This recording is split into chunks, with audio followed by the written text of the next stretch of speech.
press the bell icon on the YouTube app and never miss an politics सारा कुछ लोग वही हैं, लेकिन उनके बिहेवियर थोड़े डिफरेंट हैं। जब मैं यहाँ पे एज ए स्टूडेंट आया तो मेरी सबसे बड़ी वजह आने की ये थी कि मैं कंजर्वेटिव कंट्री में जाना चाहता था, मैं किसी लिबरल कंट्री में नहीं जाना चाहता था। और बिलखसूस अगर यूरोप की हिस्ट्री देखी जाए तो यूरोप अब बूढ़ा हो चुका है, थक चुका है, घुटनों के बल है। जिस तरीके से रशिया ने उनके गैस को बंद किया तो सारा वहां पे उनकी हालत खराब हो रही थी। बिल्कुल उसी तरीके से मैं चाहता था किसी ऐसे मुल्क में जाऊं जहां रेसिज्म कम हो, हर कोई बंदा बाहर से आए। The philosophy of American dream is a wonderful philosophy जिसको मैंने अडॉप्ट किया, और मैं अभी तक तो रिग्रेट नहीं करता था। लेकिन अब यहाँ पे वो जो जरासीम है वो अटलांटिक से ट्रेवल करके यहाँ आ चुके हैं। मैंने जिस तरह आपको बताया है कि ओपन ड्रग मार्केट्स हैं, पुलिस नॉट रिस्पॉन्डिंग, आर्मी जो डिमोरलाइज हो चुकी है, पुलिस डिमोरलाइज हो चुकी है। सभी को जय हिंद दोस्तों, आप सभी का हार्दिक स्वागत है जय हिंद रिएक्शंस पर। तो आज हम आपके लिए एक बहुत ही इंटरेस्टिंग और एक नॉलेजेबल वीडियो लेकर आए हैं जिसमें आप देखेंगे पाकिस्तान की मशहूर और हम सबकी चहेती पत्रकार आरजू काज़मी जी को। उनके स्पेशल गेस्ट होंगे पॉलिटिकल एनालिस्ट साजिद ताडर साहब, जो कि भारत और पाकिस्तान के रिश्तों पे बहुत गहरी पकड़ रखते हैं, और ये दोनों डिस्कस करेंगे भारत और पाकिस्तान के रिश्तों पे और आने वाले फ्यूचर पे। तो ये वीडियो बहुत इंटरेस्टिंग होगी, आपको बहुत कुछ जानने को मिलेगा और मजा आएगा। तो इसे अंत तक देखें, और चैनल पे नए हैं तो चैनल को सब्सक्राइब कर दें ताकि हम आपके लिए लेटेस्ट और इंटरेस्टिंग वीडियोस लाते रहें। तो चलिए साथ मिलकर ये वीडियो देखते हैं। जय हिंद, जय भारत।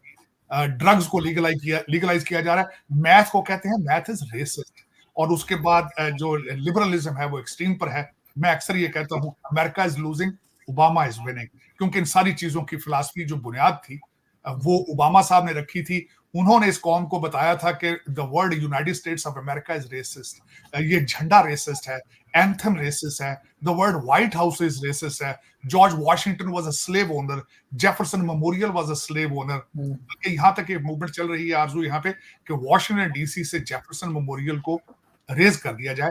हालांकि स्लेवरी, मैं उसके हक में नहीं हूं, लेकिन slavery was straight that time. अब उसके हवाले से अगर देखा जाए तो पाकिस्तान, इंडिया, भारत कॉलोनी था ब्रिटिश का, वो भी तो रेसिस्ट थी, वो भी तो गलत था। There was another form of slavery. लेकिन अब उसकी बेस पे अगर आज ये कहना शुरू कर दिया जाए आप दुनिया से बाइकाट कर लें, जिस तरह आपने पाकिस्तान में तो खैर कर रखा है, आपने टेक्नोलॉजी से बाइकाट कर दिया, आपने इंग्लिश से बाइकाट कर दिया है। जब यहाँ से ब्रिटिश लोग आए थे तो आपके मौलवियों ने कहा था इंग्लिश पढ़ने से आप काफिर हो जाएंगे और स्पीकर को इस्तेमाल नहीं करना। आज भी आप तो वही करके बैठे हैं, आप दुनिया से मुंह फोड़ के बैठे, मुंह मोड़ लिया, नाराज हैं आप। तो सर लाउड स्पीकर तो सबसे ज्यादा मौलवी इस्तेमाल कर रहे हैं। तो मौलवी तो अब सारा कुछ इस्तेमाल करते हैं ना। मौलवी आपको कहते हैं जिहाद करें, उनके बच्चे तो यहाँ पढ़ रहे हैं, उनकी प्रॉपर्टियां तो यहाँ। मैं कई दफा आपको बताऊं, कई मौलवियों की मैंने खुद यहाँ मदद की है प्रॉपर्टी खरीदने में, क्योंकि आके स्टेट डिपार्टमेंट से जो आपके अफगानिस्तान और पाकिस्तान के बॉर्डर पे जो बड़े बड़े अमीर मौलवी हैं, वो उनके मदरसे हैं, वो कारोबार है उनका, उनके बच्चे, उनकी प्रॉपर्टीज तो यहाँ, बच्चे उनके यहाँ पढ़ते हैं। लेकिन आपको कहते हैं जिहाद करें।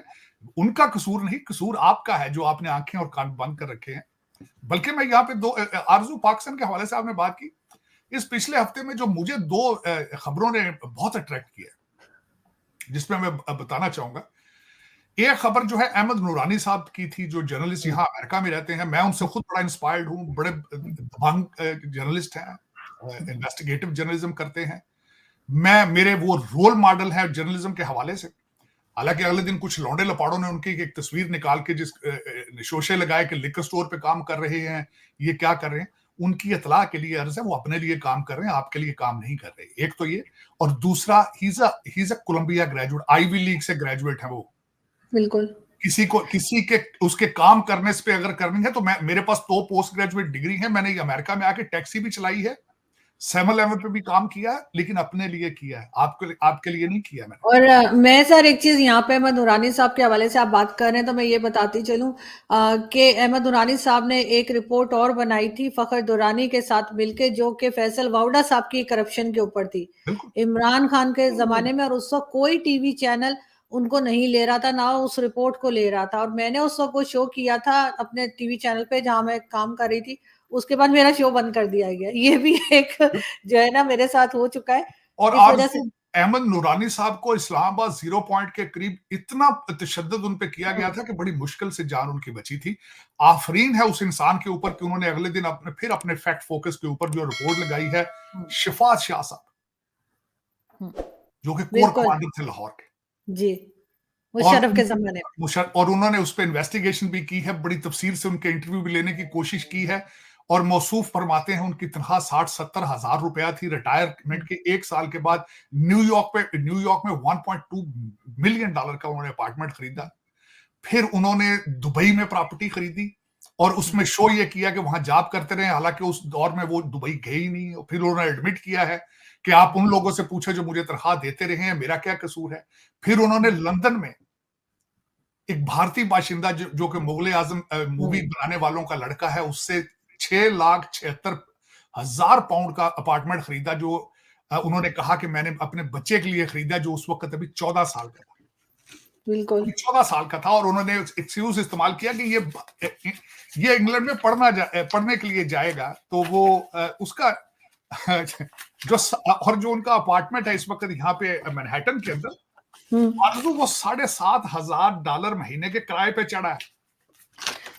बिल्कुल, मैं बल्कि वही नाम ढूंढ रही हूँ सर, उन साहब का नाम भी मैंने लिखा हुआ था, वो इंडियन है, जिनको इन्होंने कहा कि मैंने हाफ पेमेंट की है और उसका भी सबूत नहीं है। और दूसरा ये, उनके बच्चे का नाम रजा शाह है, वो अभी न्यूयॉर्क में यहाँ पढ़ रहा है, वो आज तक लंदन गया नहीं है। फरिया शाह उनकी बीवी है जो उस अपार्टमेंट की मालिक है। लेकिन इसमें सबसे बड़ी बात आरजू ये है कि उन्होंने चार्ज किसको किया है। इसमें अहमद दुरानी साहब ने डायरेक्ट कहा है कि हमारे हाफिज सैयद मुनीर साहब की मॉरल ऑब्लिगेशन है कि इन चीजों का जवाब दें, बताएं।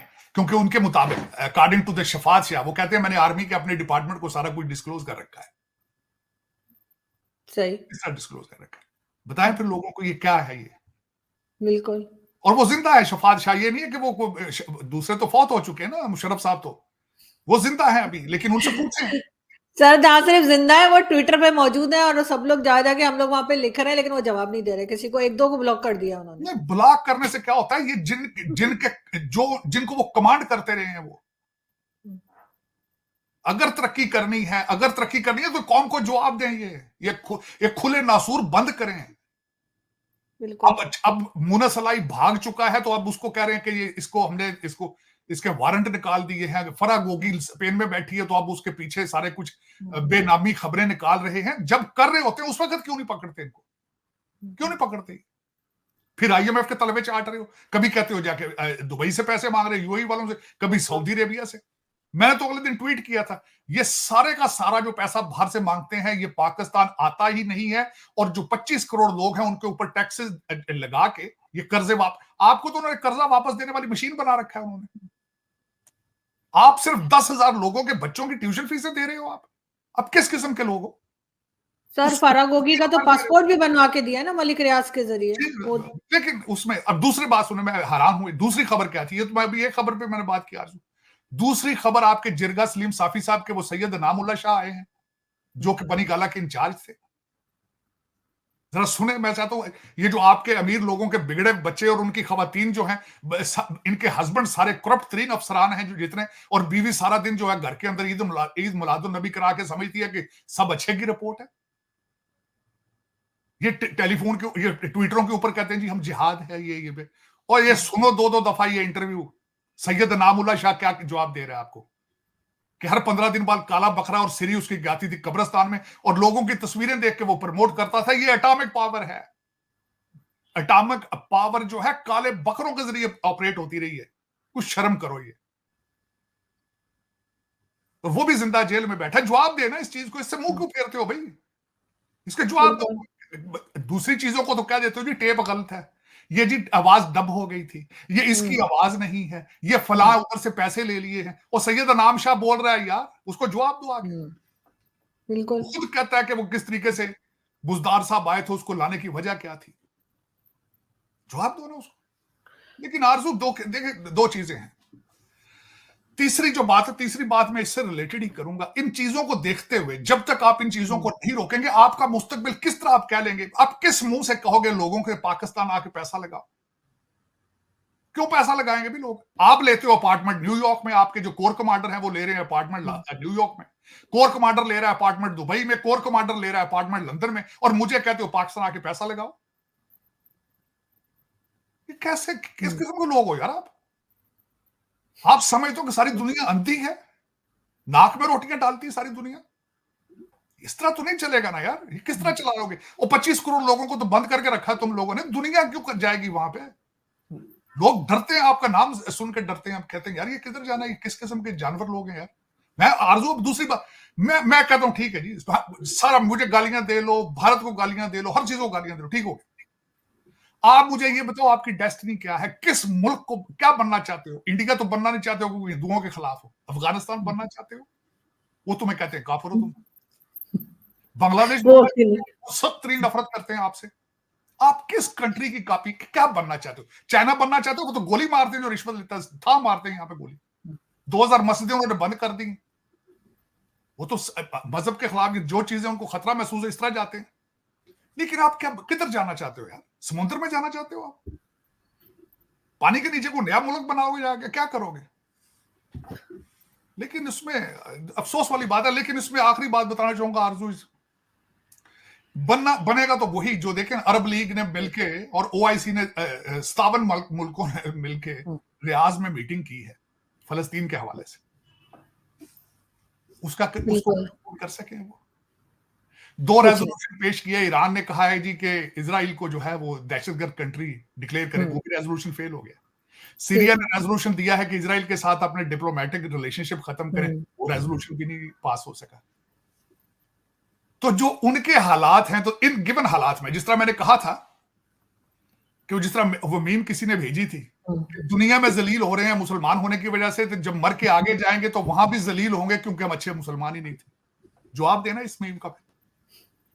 सर पहले इंसान तो बन जाएंगे, मुसलमान तो बाद में बने, तो इंसान ही नहीं है। आपने देखा नहीं वो छोटे से लड़के ने कल परसों जो है लाहौर में 6 लोगों की जान ले ली अपनी गाड़ी चला के, माँ बाप के पास पैसा था, गाड़ी दे के एक टीनेजर को छोड़ दिया, उसने गाड़ी जो है वो दूसरी गाड़ी के ऊपर चढ़ा दी और उसके अंदर 6 लोग थे जिनकी जानें चली गई। दोस्तों आशा करता हूँ कि वीडियो को आपने अंत तक देखा होगा और ये पूरा डिस्कशन आरजू काज़मी जी और साजिद तारड़ साहब के जो व्यूज़ हैं ये आपको काफ़ी पसंद आए होंगे। अगर ये वीडियो अच्छी लगी है तो इसे लाइक और शेयर ज़रूर कर दें, और चैनल पर नए हैं तो चैनल को सब्सक्राइब कर दें, ताकि हम आपके लिए लेटेस्ट इंटरेस्टिंग और इन्फॉर्मेटिव वीडियोस लाते रहें। तो चलिए फिर मिलेंगे ऐसी किसी इंटरेस्टिंग और इम्पोर्टेंट वीडियो में। तब तक अपना ध्यान रखिए। जय हिंद, जय भारत।